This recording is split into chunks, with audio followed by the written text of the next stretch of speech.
Ya, kembali lagi bersama gua dan selamat hari Jumat ya untuk kita semua, dan inilah hari yang kita nanti-nantikan teman-teman untuk Soldiers semuanya, bahwa CGI 2021 akan dimulai ya jam 6 sore kalau nggak salah, opening matchnya.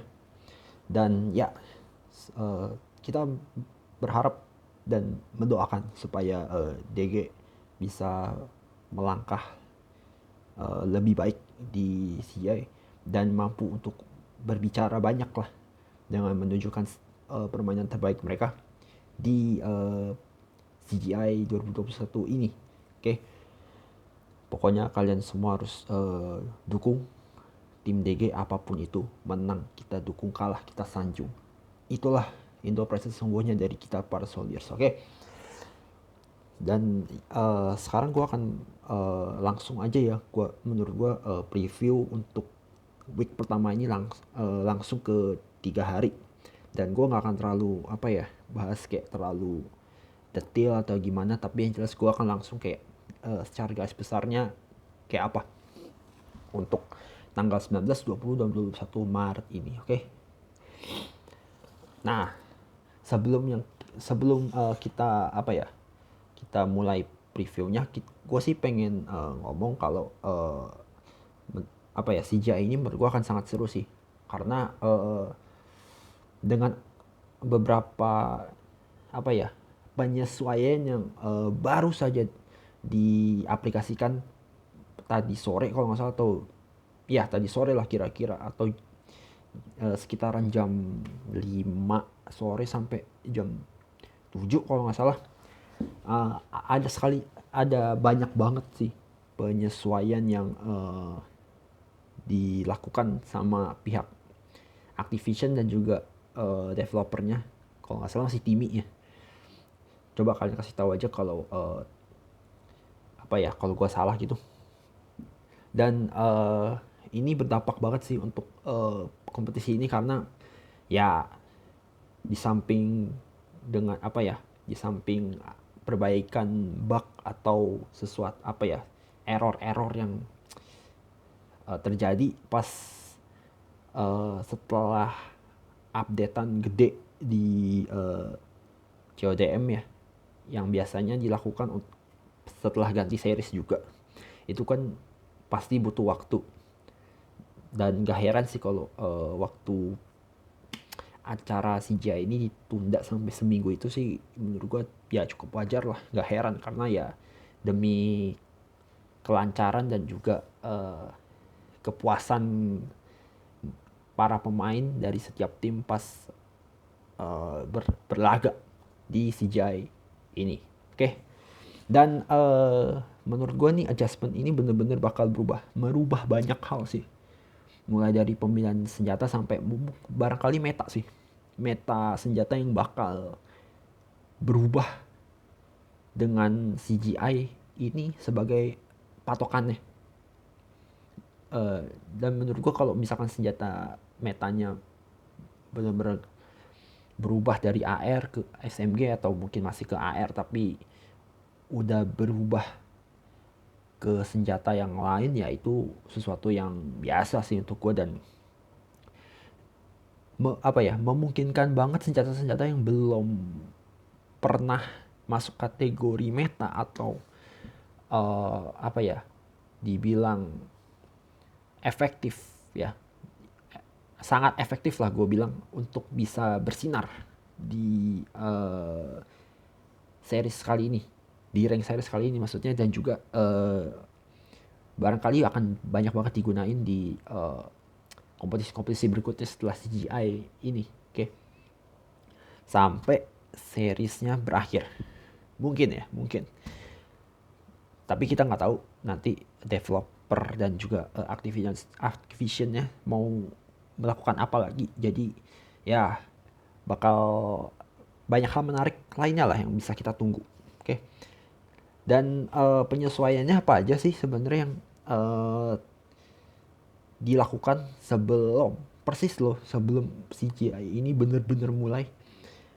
Ya kira-kira di patch notes terakhirnya tadi itu ada 4 hal. Di mana salah satu attachment dan tiga ada salah satu senjata salah satu attachment yang universal dan juga 3 senjata itu disesuaikan lagi, mengalami penyesuaian yang ya mungkin aja bisa membuat senjata ini jadi meta atau sangat efektif lah untuk digunakan di luar kompetisi ini, baik itu di rank atau enggak di kompetisi lain di luar sana gitu. Oke, kita langsung masuk aja. Jadi yang pertama attachment yang dimaksud itu adalah monolithic suppressor. Nah, menurut gue nih agak cukup menunjukkan sih. Bisa apa ya? Sebenarnya monolithic suppressor ini menurut gue udah bisa dibilang sih cukup oke, tapi Activision ternyata berpikir bahwa monolithic suppressor ini bisa untuk series ini diubah sedikit lebih baik dengan ADS speed yang meningkat, terus juga ADS speednya diturunin sedikit, oke. Tapi ini nggak berlaku untuk SMG sama shotgun. Cuman kalau untuk attachment ini ADS movement speednya benar-benar dihilangin untuk semua senjata. Jadi semua senjata yang punya ini ya monolitik ya di konteks ini, menurut gue benar-benar sangat dimanjakan sih. Dan menurut gue attachment ini mungkin ya akan banyak dipakai oleh para professional player baik itu di Indonesia maupun di negara lain. Ya, dan menurut gue ya bakal rame aja sih nanti, banyak banget yang bakal guna ini attachment ini sih. Percaya sama gue, akan lebih banyak lagi. Yang biasa aja yang dulu sebelum di update aja di patch notes yang baru itu udah banyak, apalagi sekarang. Menurut gue sih bakal lebih banyak lagi. Oke. Dan kita langsung masuk ke senjatanya. Itu senjatanya yang pertama ada yang keluaran yang paling baru, Icefall. Nah, senjata ini mengalami buff hampir kalau nggak salah di semua aspek ya, baik itu di range, di bullet speed, terus di ADS speednya juga. Hipfire spreadnya yang meningkat maksud gua. Terus ada ada horizontal dan vertical recoilnya yang bener-bener dikurangin lah untuk gua. Jadi senjata ini menurut gua bisa aja jadi meta, tapi untuk prediksi gua 50-60%. Kenapa? Karena kan kalau yang udah pernah nyoba Icefall ini vertikalnya tuh kencang banget, dan di awal rilisnya tuh lebih kayak SMG gitu. Jadi menurut gue kurang gitu efektif kalau dilihat dari fire rate-nya. Cuman kalau dengan buff ini mungkin banyak yang bakal make dari players yang random. Dan kalau misalkan kita ngomongin di kompetisi ini, mungkin ada 1-2 orang yang bakal make Icefall di CGI, tapi gue nggak yakin sih. Karena nggak yakin bakal banyak yang make, kayak bisa sampai 8-9 orang, mungkin nggak sampai situ. Tapi ada satu senjata yang menurut gue bisa aja jadi meta kira-kira 70-80%, yaitu QQ9. Nah, QQ9 ini kita tahu kan emang fire rate-nya udah cepet banget. Cuman damage-nya tuh nanggung. Kalau gue bilang nih senjata ini kayak AK-117. Damage-nya tuh kayak remaja tangguh. Bener-bener kayak nembak sih oke, kena. Tapi kok kurang gitu loh rasanya kalau kalian mungkin pernah nyobain beberapa kali sebelum patch notes yang baru ini. Nah, dengan patch notes baru ini hampir semua yang berkaitan dengan senjata ini tuh di buff. mulai damage-nya, range-nya, recoil-nya, ADS bullet spread accuracy, ADS speed, hipfire, mobility, dan reload speed. Nah, ini yang senjata ini yang menurut gue bakal meta. Kenapa? Karena dengan buff yang segitu banyaknya, menurut gue ini akan sangat bagus sih untuk para racer. Lebih-lebih kayak racer-racer SMG yang banyak kita tahu ya. Kalau kita ngomongin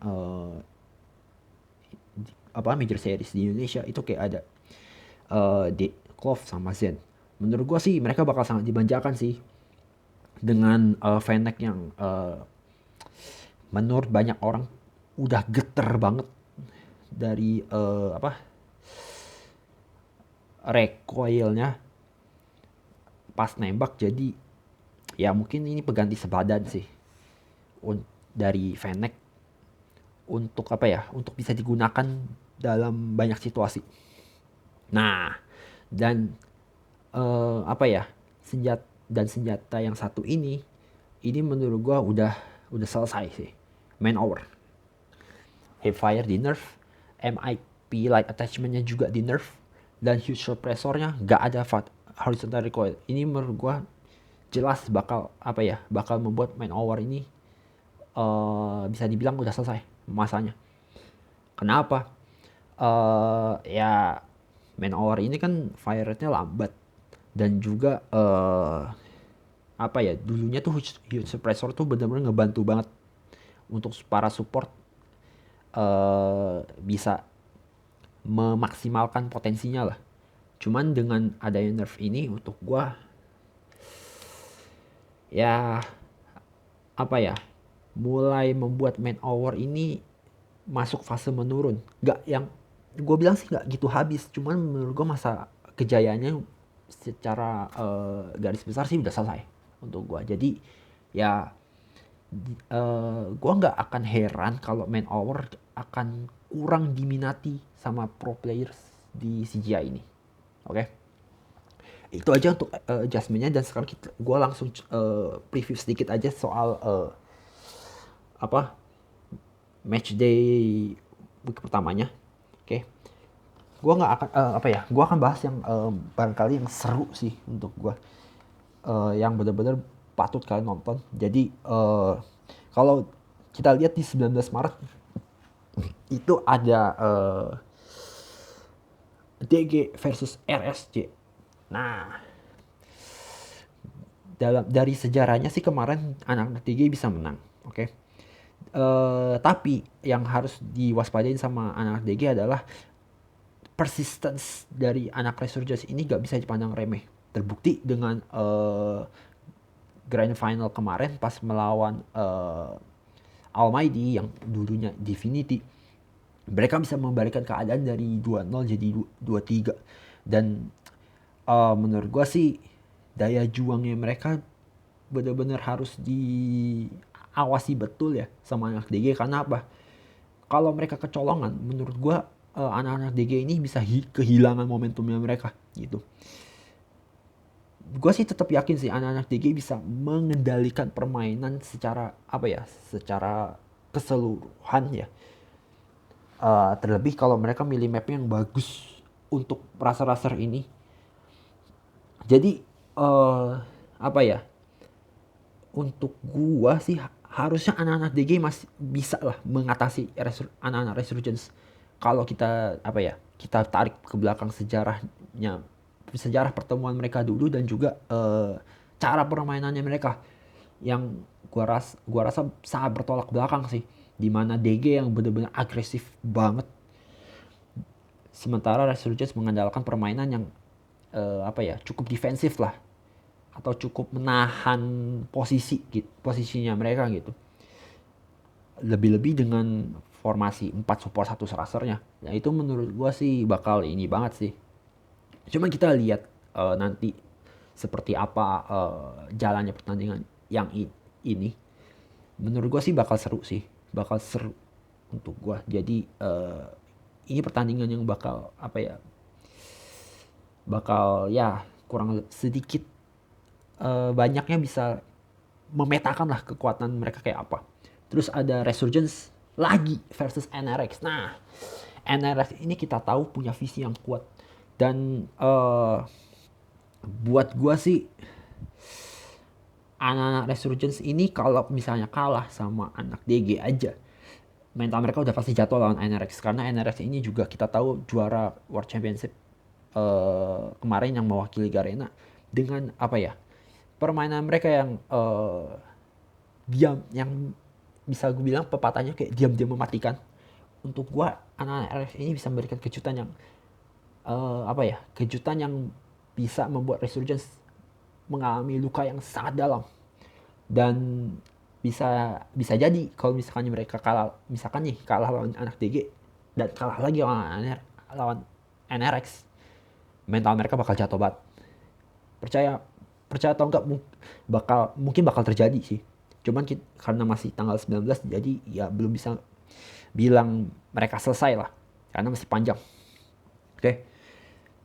Nah, pas tanggal 20, nah ini pertandingan yang harus kalian tonton, di mana DG sama NRX bertemu. Nah, anak-anak DG menurut gua harus segera